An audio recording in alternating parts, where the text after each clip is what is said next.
Zee Marathi वाहिनीवर 7 महिन्यांपूर्वी लाखात एक आमचा दादा ही मालिका प्रेक्षकांच्या भेटीला आली. या मालिकेने अल्पावधीतच प्रेक्षकांच्या मनात एक वेगळं स्थान निर्माण केलं. आपल्या बहिणींच्या पाठीशी खंबीरपणे उभा राहणारा आणि तुळजावर मनापासून प्रेम करणाऱ्या सूर्यदादाची गोष्ट या मालिकेतून प्रेक्षकांना पाहायला मिळत आहे. यामध्ये नितीश चव्हाण आणि दिशा परदेशी यांची फ्रेश जोडी मुख्य भूमिकेत आहे.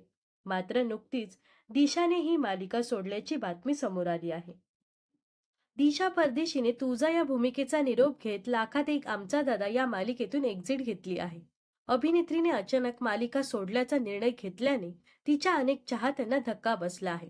तर आता मोठा निर्णय घेतल्यावर दिशाने सोशल मीडियावर पोस्ट शेअर करत आपली प्रतिक्रिया व्यक्त केली आहे.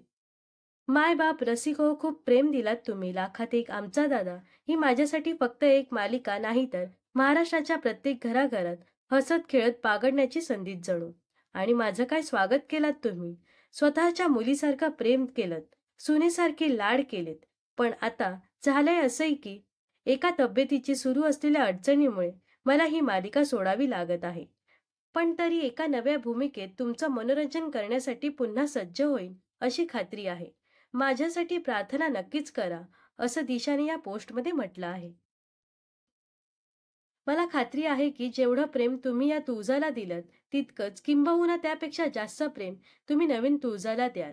मी जरी मालिका सोडून जात असले तरीही ही माझीच मालिका आहे, असं मी सदैव म्हणत राहीन.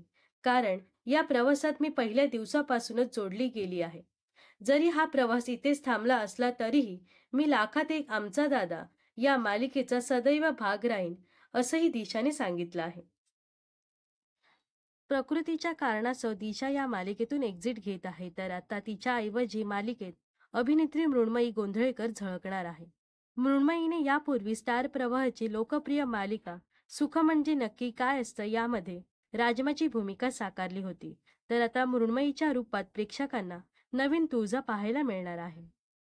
तर लाखात एक आमचा दादा या मालिकेबद्दल तुम्हाला काय वाटतंय नक्कीच कमेंट्समध्ये सांगा. व अशाच मनोरंजन विश्वातील ताज्या घडामोडी जाणून घेण्यासाठी नक्कीच आपल्या चॅनलला सबस्क्राईब आणि फॉलो करायला विसरू नका.